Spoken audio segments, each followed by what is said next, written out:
കോഴിക്കോടിൻ്റെ ഒരു അംഗാരമായ നമ്മുടെ മാതൃഭൂമിയിലത്തെ ശ്രീ MP വീരേന്ദ്രകുമാർ, MP രണ്ട് ഭാഗത്തും പറയാതെ, MP വീരേന്ദ്രകുമാർ MP, അദ്ദേഹം രാജ്യസഭയിൽ നമുക്ക് വേണ്ടി പ്രവർത്തിക്കേണ്ടല്ലോ. ഇന്നത്തെ താരനും നമ്മളുടെ കേന്ദ്ര പുരുഷൻ മാത്രമല്ല ഈ കഥയുടെ ഹീറോ ആയ ശ്രീ കോട്ടക്കൽ ശശിധരൻ,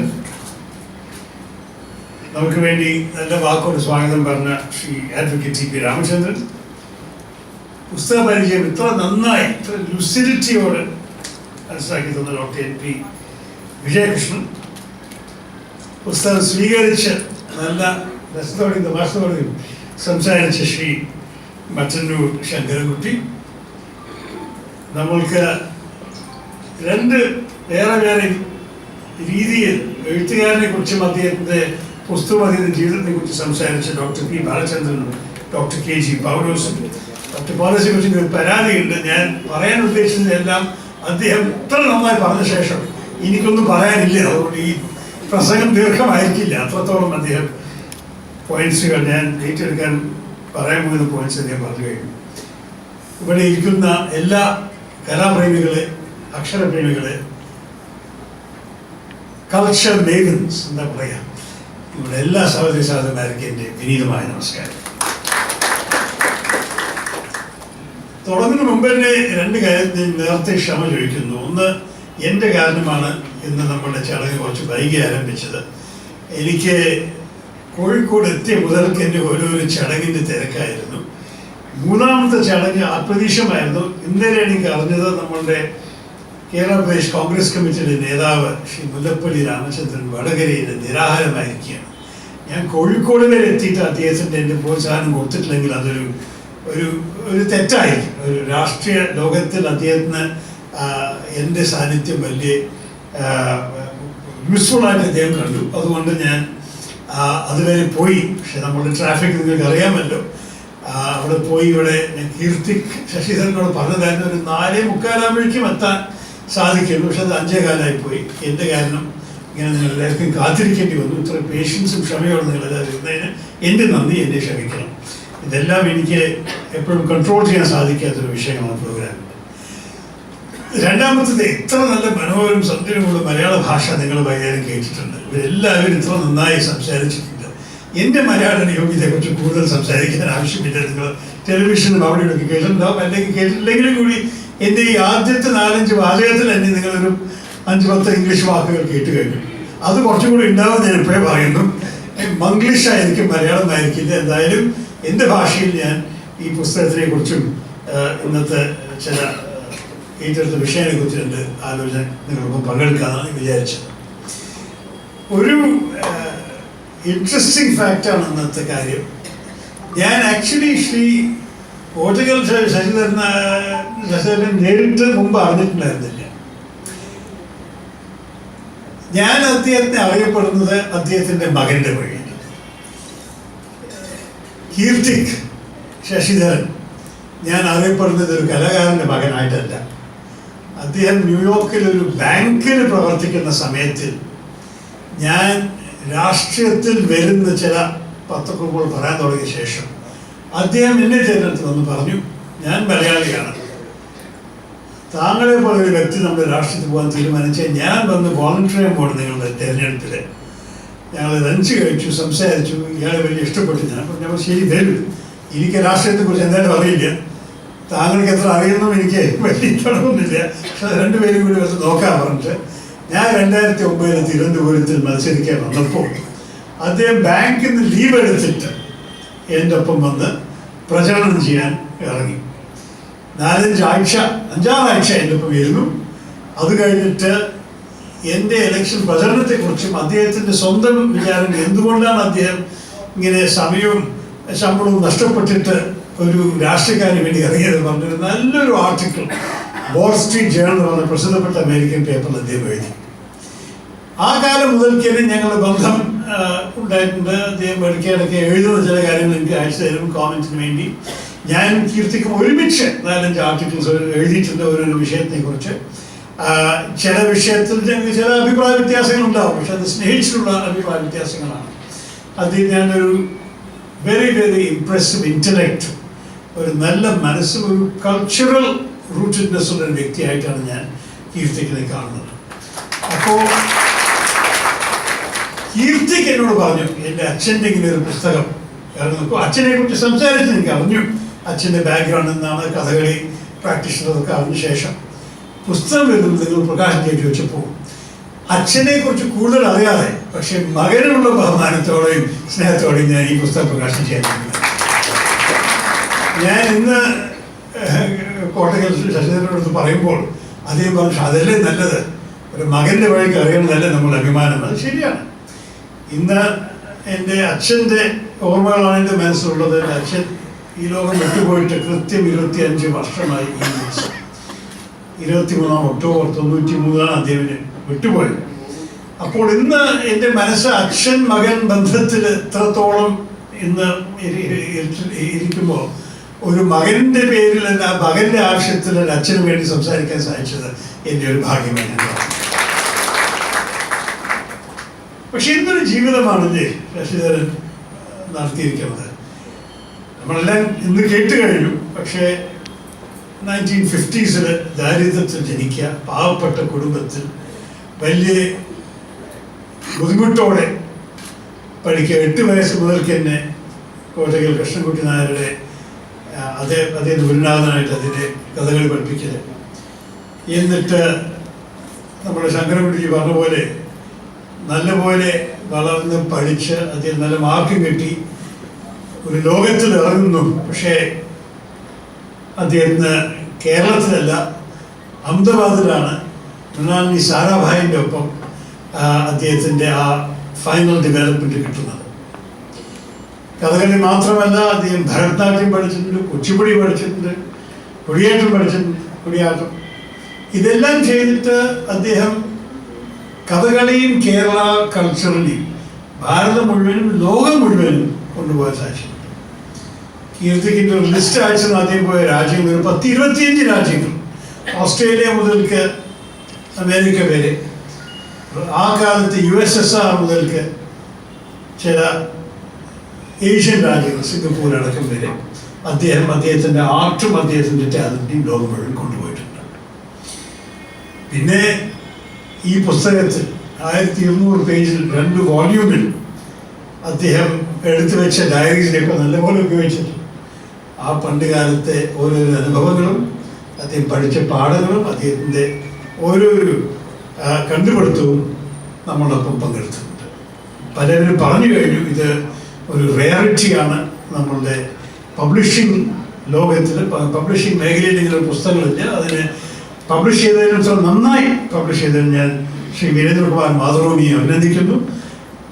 ഇതൊരു വലിയൊരു കോൺട്രിബ്യൂഷനാണ്. ഇംഗ്ലീഷിൽ ഇതുപോലൊരു പുസ്തകം ഒരു ഇന്ത്യൻ കലാകാരന് പബ്ലിഷ് ചെയ്യാൻ ബുദ്ധിമുട്ടായിരിക്കും.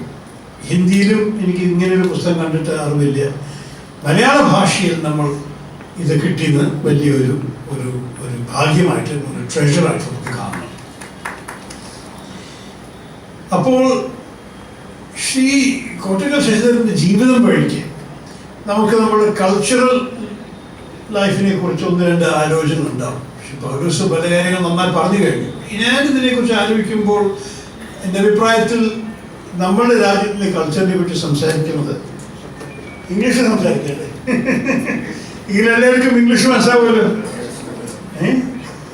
ബുദ്ധിമുട്ടില്ല.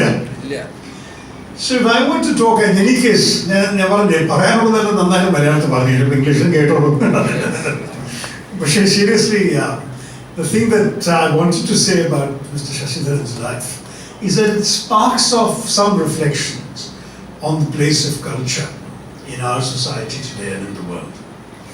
The fact is that culture requires, there are many ways you can look at it, but in my mind, 3 key elements.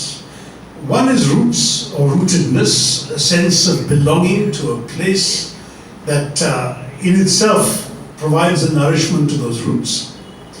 A second is viability. As Shankaragudi reminded us, artists have to eat. Somebody has to pay for that. And what kind of culture is going to be financially viable and where it's viable are important questions. And of course, linked to that, I would argue, is the third element of openness. And I'll try and take each of these in turn. If one looks at rootedness of culture, Kerala has an amazing amount to offer. It's remarkable that culture in the state is as old as it is, as distinctive as it is, and as profound in its development as it is. Because if you look, for example, at the oldest dance forms here, Kuriyattam, of course, is even older than Kathakali, Mohiniyattam, Krishnattam, there has been a sense of place as well as of what Dr. Paulos called the essence of art and culture that goes deep into the production of these art forms.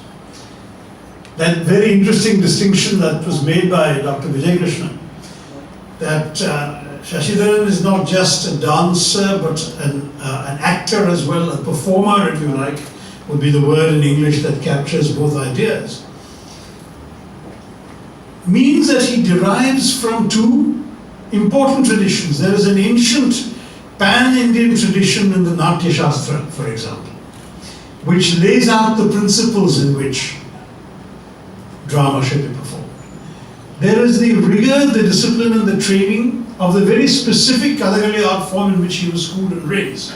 And the two fuse together when he goes and directs the production of the Mricha Katika, Shudraka's famous play, The Little Clay Horse, Little Clay Cart. How he manages to do that with an American cast in a Californian university. What is he transmitting and from where? That comes from the rootedness in the Indian tradition and the Kerala training that allows him to project this essence of art onto an American cast and a Californian audience. This, to my mind, has been one of the great strengths of our culture, is that people have a very strong local sense of where it comes from, a historic sense of how old it is, how deeply therefore rooted in our culture it is, how inseparable these forms of culture are from our own experience of who we are and of what it is we seek to be and to become. So when you look at the experience of Sasidharan in his global travels and peregrinations, taking his art form and his skills around the world, you are looking at roots that have spread out, as it were, through branches into a global scale. Now, in the old days, who patronized the arts? It was essentially the Maharajas. It was the feudal lords. They had the money and the resources. They patronized the artists. The artists had a certain security of livelihood because there was a royal court to support them. With the disappearance of the royal courts, suddenly art became orphaned, and society was not always immediately ready to finance that art. This is why new sources of funding had to be found. Some came from the government. We've seen the government having created a Ministry of Culture, created an Indian Council of Cultural Relations, tried to go out of its way to some degree to sponsor specific art forms around the country. But was it enough? Arguably not, because the government typically doesn't have enough money allocated to this purpose, and it's not seen as an essential purpose or a vote-winning purpose. And secondly, because bureaucrats are far more interested in process than in outcome. Filling of forms is more satisfying than encouraging the development of art and artists. And therefore, culture tends to suffer from the bureaucratization of cultural production. This is where, as Dr. Paulos also pointed out, the international interest in our art has created opportunities for artists to develop and grow.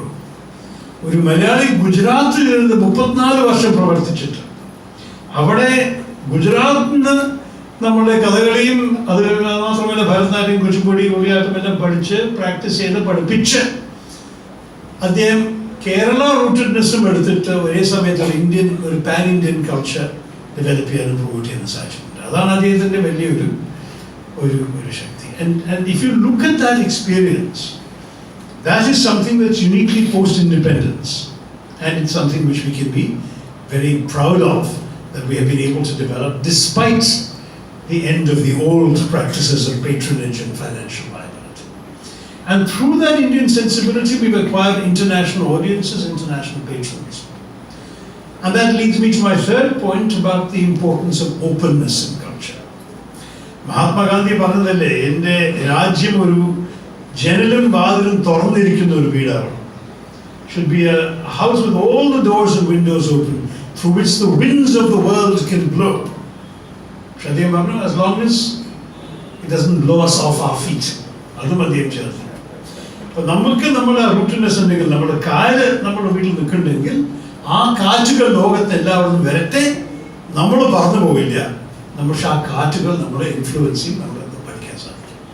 That metaphor of Gandhiji's, that openness to cultural influence is important, and in the case of the strength of Indian culture, it works both ways.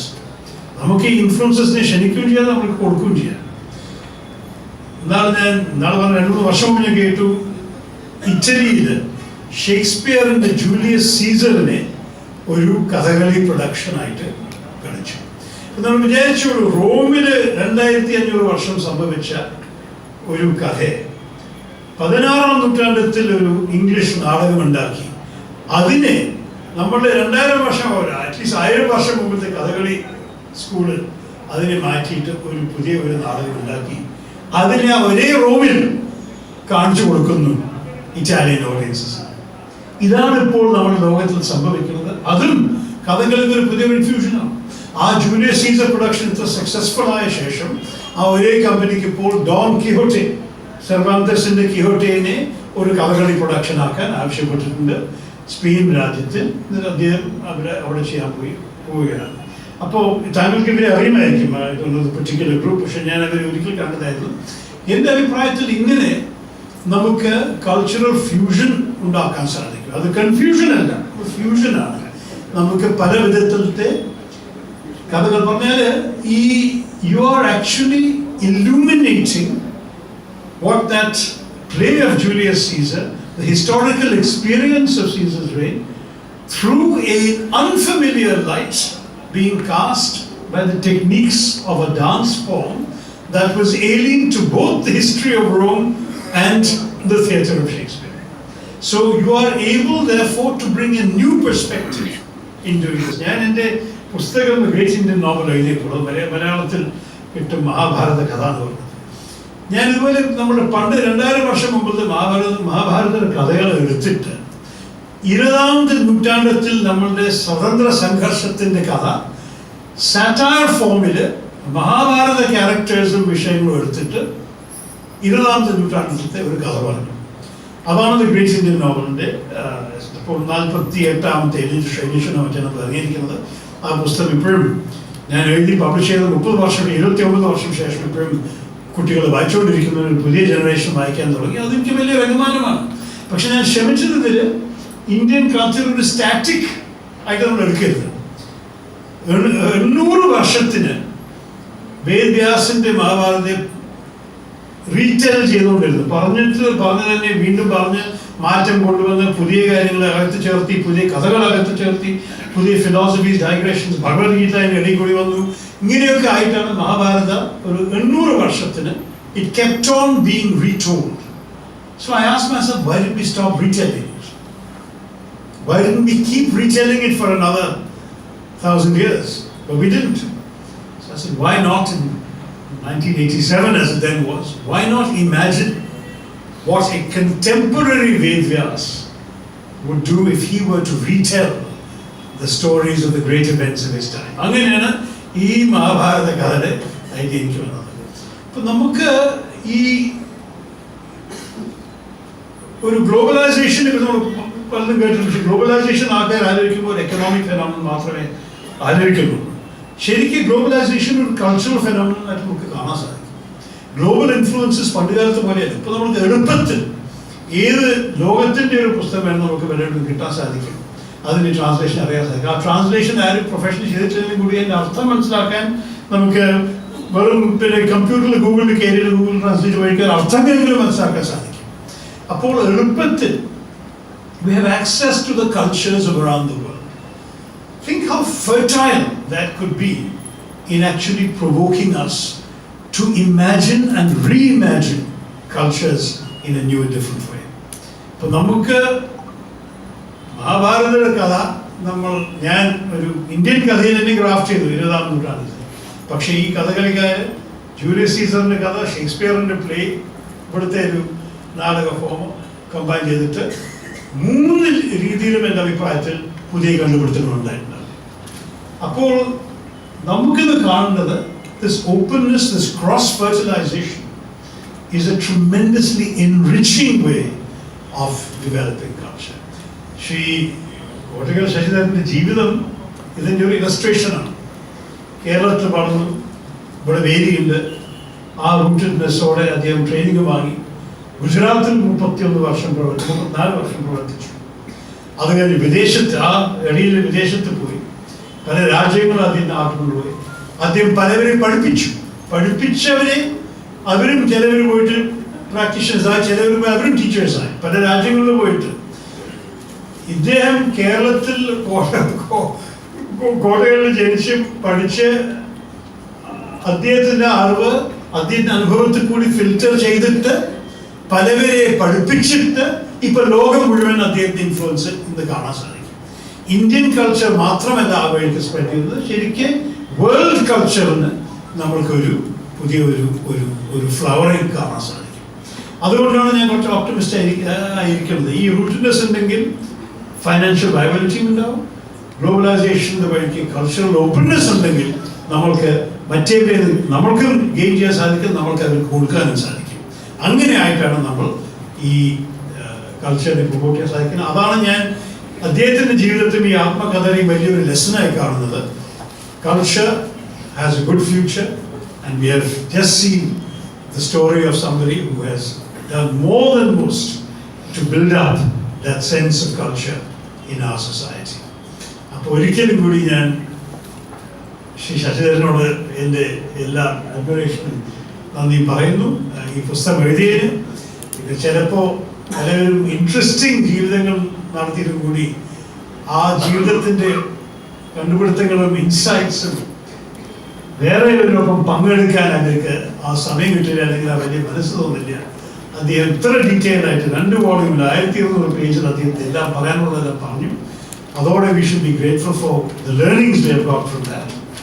കീർത്തിക്കിനോട് അച്ഛന് കാണിച്ച ഈ സ്നേഹവും ഈ അഡ്മിറേഷനും ഈ ലോയൽറ്റിയും കീർത്തിക്കിനോട് നന്ദി പറയട്ടെ. കീർത്തിക്ക് ശരിക്കും അദ്ദേഹം ഇപ്പോഴും ബാങ്കിങ് ട്രേഡിങ് മേഖലയിലൊക്കെയാണ് പ്രവർത്തിക്കുന്നത്. പക്ഷേ അച്ഛൻ്റെ ചില ക്വാളിറ്റി അതിന് കിട്ടിയിട്ടുണ്ട്.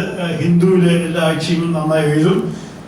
അദ്ദേഹത്തിൻ്റെ ബ്ലോഗ് കമ്പ്യൂട്ടർ കാണാൻ സാധിക്കും. പല വിഷയങ്ങളെ കുറിച്ച് അദ്ദേഹത്തിനുള്ള ഐഡിയാസും ആലോചനകളും വേറെ എല്ലാവരെയും പോലെ ചിന്തിക്കുന്ന ഒരു വ്യക്തിയല്ല. അതുകൊണ്ട് കീർത്തിക്കിൻ്റെയും ഭാവിയെക്കുറിച്ച് എനിക്ക് വലിയൊരു ഓപ്റ്റിമിസം ഉണ്ട്. I am looking forward to കീർത്തിക്കിൻ്റെ പുസ്തകത്തിൻ്റെ പ്രകാശനത്തിനകത്ത് എത്താനാണ് എൻ്റെ ആഗ്രഹം. അത് മാത്രം പറഞ്ഞിട്ട് ഞാൻ എൻ്റെ വാക്കുകൾ ചോദിക്കുന്നു. നന്ദി, നമസ്കാരം.